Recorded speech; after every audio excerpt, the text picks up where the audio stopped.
अब देखिए future express और मार्केट्स करीब करीब डे लो के आसपास ही ट्रेड करते हुए, फ्रंट लाइन इंडेक्स हो, मिड कैप हो, स्मॉल कैप हो, मोर लेस डे लो के आसपास ही ट्रेड कर रहे हैं। लेकिन इस बीच एक नंबर आया था, वो था एलिकॉन इंजीनियरिंग का। बढ़िया नंबर आए हैं, आप चाहे वाई बेसिस पे देखें या क्यू ऑन क्यू बेसिस पे देखें। करीब 388 390 करोड़ के आके करीब 485 करोड़ रुपए के आसपास कंपनी की आय आई है वाई बेसिस पर। और कंपनी का मुनाफा जो है वो रफली इस तिमाही में 89 करोड़ से आया, जो कि 65 करोड़ रुपए के सामने है वाई बेसिस पर।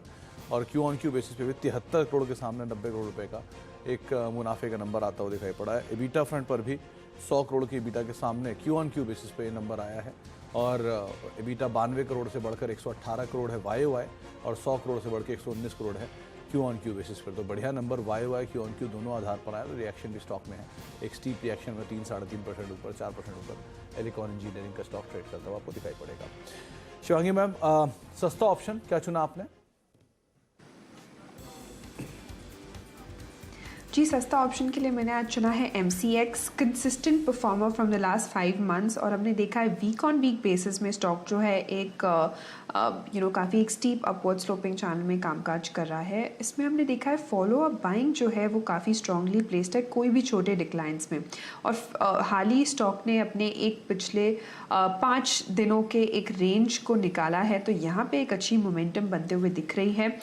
एक ऑप्शन प्ले आउट करने के लिए 2280 के एक कॉल ऑप्शन में खरीदारी की सलाह रहेगी। इसको 23 से 24 के आसपास खरीदे।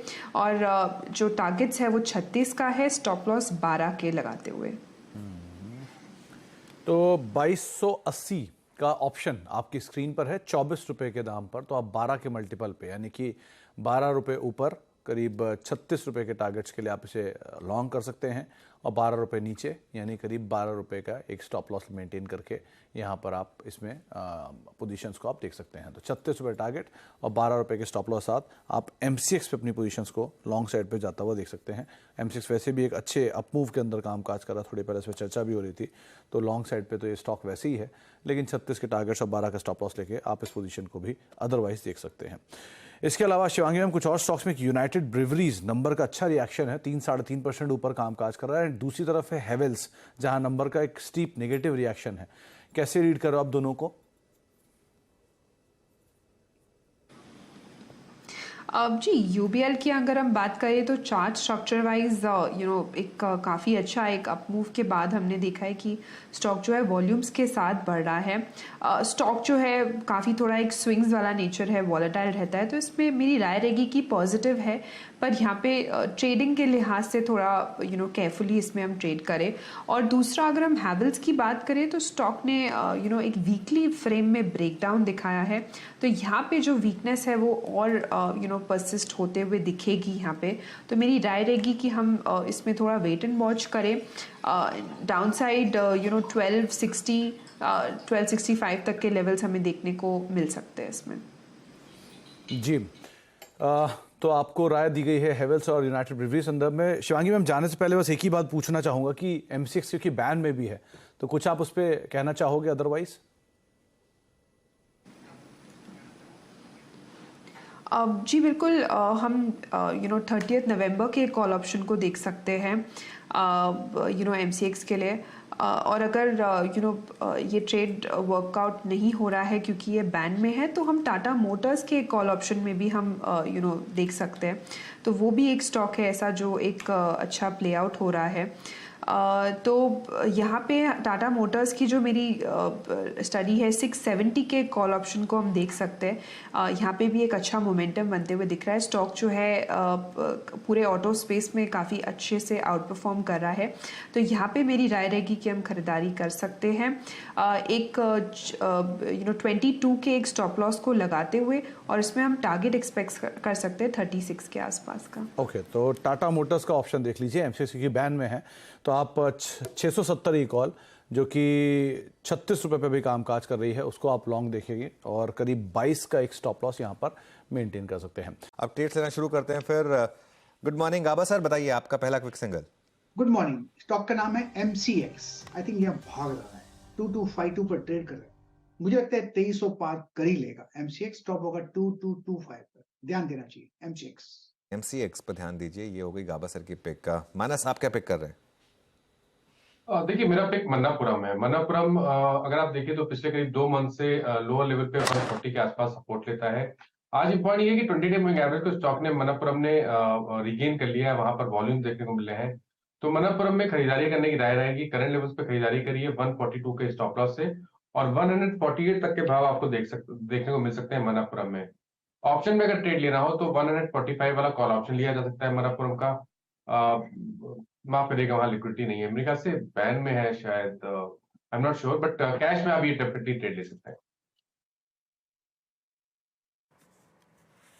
ओके चलिए, तो ये हो गया मन्नापुरम। आज एम फैक्टर हावी है, आई मीन एमसीएक्स आ गया, मन्नापुरम आ गया, गिनेस में मेट्रोपोलिस भी शामिल है, तो आज एम फैक्टर थोड़ा सा काम करता हुआ शीर्ष पर इस वक्त। आशीष बैती जी, आपका ट्रेड क्या होगा? एम के बाद एन से देना चाहूंगा। नेस्ले में खरीदारी की सलाह रहेगी। नंबर्स के बाद कल स्ट्रांग मूव था इसमें और आज वापस फॉलो थ्रू बाइंग बहुत स्ट्रांग देखने मिल रही है। मुझे लग रहा है इन लेवल्स पे बहुत अच्छे 52 वीक हाई पे ऑलरेडी ये स्टॉक ट्रेड कर रहा है और जिस हिसाब का सेटअप बना हुआ है इसमें हमें लगता है 25,000 तक के लेवल्स देखने मिल सकते हैं। तो खरीदारी की सलाह है नेस्ले में। जो स्टॉप लॉस इसमें मेंटेन करना हो 23,900 का एक एसएल मेंटेन करे। ओके राजेश जी, ओ से क्या देंगे आप? वीरेन जी मेरे लिए हाँ हाँ, आप ही के लिए। अच्छा, नहीं मैंने मेरा नाम नहीं सुना बाकी सब सुना देखिए वीरेन जी, नज़र है कैनफिन होम फाइनेंस पे। मेरी नज़र है कैनफिन होम फाइनेंस पे। एक बेहतरीन स्ट्रक्चर है, कल भी इस पे बात हुई थी। मुझे लगता है कि इसका जो टारगेट है वो रहेगा 800-810 का। तो एक बड़ा ब्रेकआउट मुझे लगता है यहाँ पे पेंडिंग है, तो 770 के ऊपर हम कैनफिन होम फाइनेंस को बाय करेंगे। स्टॉप लॉस जो रखेंगे वो रहेगा 760। ये राजेश जी, एक्चुअली थोड़ा सा वॉल्यूम का लैग हो जाता है वीरू का। वो जोक जो था समझे नहीं वो, क्योंकि एम से स्टार्ट हुई फिर एन पे आए, तो आपके लिए ओ से अगर कोई स्टॉक था तो ओ से ज़्यादा स्टॉक्स हैं भी नहीं एक्चुअली। प्रशांत जी, पी से तो काफ़ी स्टॉक्स हैं और आपका तो नाम भी पी से स्टार्ट हो रहा है, तो आपका क्विक सिंगल पी से या कुछ और? जी एक्चुअली परसिस्टेंट होता था, थोड़ा वेट करूंगा अनुज जी। मुझे जो अभी स्टॉक काफी अच्छा लग रहा है, इनफैक्ट बहुत अच्छे सपोर्ट लेवल पे लग रहा है, रिस्क कम लग रही है, वो होगा डीएलएफ। ये करीबन 563 के आसपास, 563 के आसपास ट्रेड कर रहा है स्पॉट। मेरा स्टॉप लॉस होगा 554 और जो टारगेट में दिख रहा है वो 580 का होगा। मुझे लग रहा है ये स्विंग हाई को रिटेस्ट कर सकता है, इनफैक्ट एक नया हाई भी बना सकता है। तो डीएलएफ मेरी पिक होगी। ओके, डीएलएफ होगी आपकी पिक। अच्छा, एक बार परसिस्टेंट को रिविजिट करते हैं। पार्थिव, कल भी हमने ये स्टॉक बार बार डिस्कस किया था, अच्छे नंबर्स मिड कैप आईटी में, ये तीसरी बार बैक टू बैक अच्छे नंबर्स इस कंपनी ने डिलीवर किए हैं और ये एक ऑलमोस्ट ऑल टाइम हाई की ट्रेजेक्टरी में रहा है स्टॉक का। लेकिन इन लेवल्स पर क्या व्यू होगा यहाँ पर आपका? सी नो डाउट वैल्यूएशन एक्सपेंसिव है, लेकिन परसिस्टेंट का अगर आप 3 साल 5 साल या इवन 10 साल का सेल्स ग्रोथ का ट्रैक रिकॉर्ड देखे और ईपीएस ग्रोथ का ट्रैक रिकॉर्ड देखे तो it has almost match with the stock performance. और स्टॉक परफॉर्मेंस की भी मैं बात करूं तो आई थिंक पिछले 5 साल में it has been a compounding machine of 55%। Company की जो स्ट्रैटेजी है वो काफी डिफरेंट है एज कम्पेयर टू दूसरे मिड कैप। उन्होंने जो क्लाइंट्स माइंड किए वहां पे उनकी जो कमेंट्री आ रही है कि जो सेंटिमेंट है वो काफी स्ट्रांग है और ऐसा नहीं हो रहा है कि उनके क्लाइंट्स के बजट्स डिफर हो रहे हैं। वहां पे पाइपलाइन अच्छी है, टीसीवी स्ट्रांग है और आर्टिफिशियल इंटेलिजेंस और रीजनरेटिव एआई वहां पे उनका काफी अच्छा फोकस है। तो मुझे लग रहा है कि ये स्टॉक अभी प्राइस टू परफेक्शन है, लेकिन कोई भी डिक्लाइन आता है 5 to 10% का तो I think persistent systems a very good IT company to hold for long term. Okay, एक बार जरा आईजीएल रिविजिट करते हैं। और ये देखिए, मैं फिर से आपको बता रहा हूँ, हमने कल इसको एक क्या चल रहा है मैं स्पॉट किया था इसको कि क्यों ये इतना वीकनेस दिखा रहा है स्टॉक, क्योंकि जो एक दिल्ली गवर्नमेंट की एक पॉलिसी से रिलेटेड एक इशू है कि ओला उबर जो है वो उनको इलेक्ट्रिक शायद होना पड़े। और अब तक तो खैर पूरी की पूरी फ्लीट वहाँ दिल्ली एनसीआर में तो खास तौर से पूरी की पूरी सीएनजी पे ही चलती है। तो ये एक नेगेटिव इम्पैक्ट की वजह से स्टॉक करीब करीब अब 7.5% नीचे यहाँ पर। वैसे जब से गैस प्राइसेस बढ़े इतना कोई बहुत ज़्यादा डिस्टेंस रह नहीं गया था गैस और डीजल की गाड़ियों में भी, वैसे भी प्राइस के हिसाब से। लेकिन अभी इस समय यहाँ पर एक इम्पैक्ट करीब करीब 7% नीचे। पार्थिव, इसको नीजर्क मान के खरीदें इसमें या फिर अवॉइड करें अभी? आई थिंक इस तरह की जब पॉलिसी चेंजेस होती है तो हमने देखा है कि काफी टाइम पहले इस तरह की सिटी गैस डिस्ट्रीब्यूशन कंपनीज पे काफी नेगेटिव रिएक्शन आता है। मुझे लगता है कि आईजीएल एक फॉर्मिडेबल प्लेयर है और ये एक अच्छी अपॉर्चुनिटी है टू बाय, बिकॉज हम जानते हैं कि आगे जाते आई थिंक इनका जो वॉल्यूम ग्रोथ है और जो ज्योग्राफीज में ये काम कर रहे हैं वहाँ पे काफी एक्सपेंशन का स्कोप है। नई ज्योग्राफीज भी बिड उन्होंने अच्छी की है, तो मुझे लग रहा है कि ओवरऑल वॉल्यूम ग्रोथ सस्टेन रहेगा। तो आईजीएल आई थिंक ये गिरावट पे बाय करनी चाहिए। बट पे बाय करना चाहिए ये इस समय व्यू। मार्केट ठीक ठाक है, वैसे मार्केट ठीक ठाक है।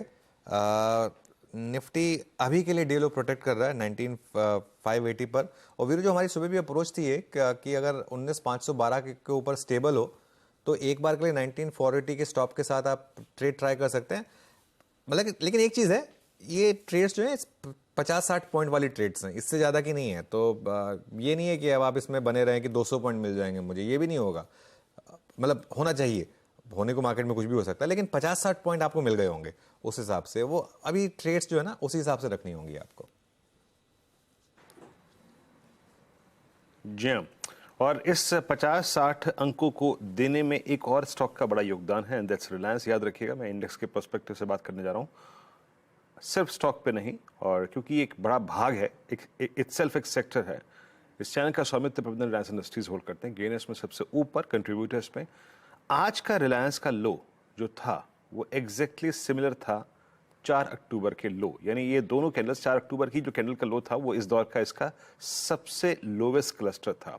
मतलब पोस्ट आप समझ लीजिएगा कि जुलाई 2023। तो वहां से एक रिवर्सल है। टेक्निकल्स में इसे अमूमन एक डबल बॉटम की संज्ञा कही जाती है, लेकिन अभी उसको हम बोलेंगे नहीं, क्योंकि उसके कन्फर्मेशन के लिए एक सेशन की और जरूरत होती है, 2 सेशन की और जरूरत होती है। लेकिन मानस, ये लोज सिमिलर थे। आपका रिलायंस पे व्यू इंटरडे प्रोस्पेक्टिव से आज थोड़ी सी कंट्रीब्यूट कर रहा है स्ट्रेंथ में ये? तो बिल्कुल सही आपने कहा कि लोअर लेवल पे अगर आप देखें तो पिछले लो के आसपास ही स्टॉक ने सपोर्ट लिया। अगर हम केवल प्योर इंटरडे के हिसाब से भी देखें तो अभी भी आपको वेट करना पड़ेगा। 2320 के ऊपर खरीदारी करेंगे। अगर 2320 के लेवल्स ब्रीच होंगे तो 2304 के स्टॉप लॉस से आप इंटरडे के लिए खरीदारी कर सकते हैं। उस केस में शायद आपको 2345 से 2350 तक के, जो कि 200 डे मूविंग एवरेज है, वहां तक के लेवल्स देखने को मिल सकते हैं। रिलायंस करीब 2312 पे 2313 पे डे हाई पर ट्रेड करता हुआ। अनुज, वो नई टाटा सफारी देखी आपने और हैरियर देखी? नहीं वीरू, नहीं देखी मैंने। अच्छी है, अच्छी गाड़ी अच्छी है और मुझे देखने का मौका मिला गाड़ी को। अच्छी लगी गाड़ी। और देखिए टाटा मोटर्स आपकी स्क्रीन पे 574.80 पे ट्रेड करता हुआ स्ट्रॉन्ग मूव देता हुआ, और ये इसी मूव के साथ डे हाई प्लस याद रखिएगा it's an all time high trajectory 674, माफ कीजिएगा 674।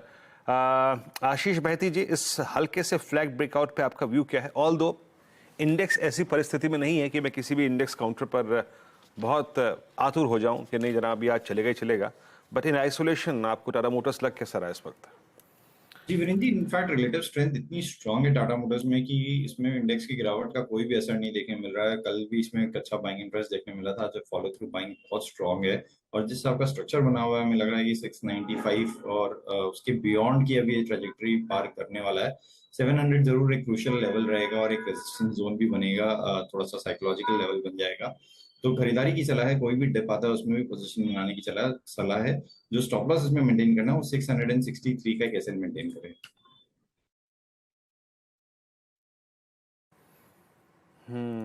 टाटा मोटर्स 675 डे हाई की ट्रेजेक्टरी मार्केट ट्रेड करता हुआ, और ये इस दौर का इसका हाई भी है। निफ्टी वही गया, मतलब 19,580 के जोन में, वहां से थोड़ा सा रिट्रेस होकर बैकफुट पे आ गया। और यूनाइटेड ब्रेवरीज को देखिए आप रिजल्ट रिएक्शन में, अब 1628, क्या गजब का स्विंग है इस काउंटर में। अनुज, आज मेरे ख्याल से बिग स्टॉक्स में आज कोलगेट का जिक्र किया गया था ना? कोलगेट था आज उसमें स्पॉटलाइट में का जिक्र किया गया था। कोलगेट स्पॉटलाइट में था। लेकिन वीरू यूनाइटेड ब्रूरीज भी हमने 3-4 बार डिस्कस किया है, और मेरी वो एक डार्क हॉर्स स्टॉक्स में भी एक रहा है यूनाइटेड ब्रूरीज। नई मैनेजमेंट का एक इम्पैक्ट शायद दिखना शुरू होगा यहाँ पर। खैर अभी तक तो ये नई मैनेजमेंट का असली इम्पैक्ट तो इस क्वार्टर से दिखाई देगा, लेकिन क्लियरली यहाँ पर एक मूव आ रहा है एक उसको। लेकिन एक बार जरा वो वीरू आईजीएल को फिर रिविजिट करते हैं, जो हमारे दर्शकों ने कल मिस कर दिया होगा। कल सबसे पहले हमने ये जो चीज़ बताई थी कि क्यों आईजीएल में इस तरीके की गिरावट आई, और एक जो ड्राफ्ट पॉलिसी है उसकी वजह से करीब करीब 8.5% नीचे स्टॉक। एक बार वो ग्राफिक्स वापस प्ले कर देते हैं अगर जिन्होंने उसको मिस कर दिया था कि क्यों आईजीएल में इतनी बड़ी गिरावट आई। अब 8.5% का डिक्लाइन यहाँ पर। हालांकि मुझे अब लग रहा है कि थोड़ा सा ये नी जर्क है, लेकिन आईजीएल के साथ इशू क्या है कि आईजीएल दिल्ली में मोनोपोली है उसकी, इसके लिए तो वो जो ईवी पॉलिसी है वो ये करेगी 2030 तक सभी कमर्शियल व्हीकल्स को ईवी में बदलना होगा, और इसका इम्पैक्ट ऑब्वियसली आईजीएल के जो सीएनजी बिजनेस है, 2 बिजनेसेस होते हैं गैस कंपनियों के, एक सीएनजी एक पीएनजी, और सीएनजी कमर्शियल व्हीकल्स के लिए होता है, गाड़ियों के लिए होता है या फिर पर्सनल गाड़ियों के लिए, और पीएनजी घर के उसके लिए होता है। तो घर के उसमें तो कोई दिक्कत नहीं है, लेकिन सीएनजी बिजनेस पर थोड़ा सा दबाव आ रहा है। तो ये कल एक इम्पैक्ट आया था जिसकी वजह से आज भी यहाँ पर मूव कंटिन्यू कर रहा है। तो बता दें कि मनी कंट्रोल पर दिए गए विचार एक्सपर्ट्स के अपने निजी विचार होते हैं। वेबसाइट या मैनेजमेंट इसके लिए उत्तरदायी नहीं है। यूजर्स को मनी कंट्रोल की सलाह है कि कोई भी निवेश निर्णय लेने से पहले सर्टिफाइड एक्सपर्ट की सलाह लें।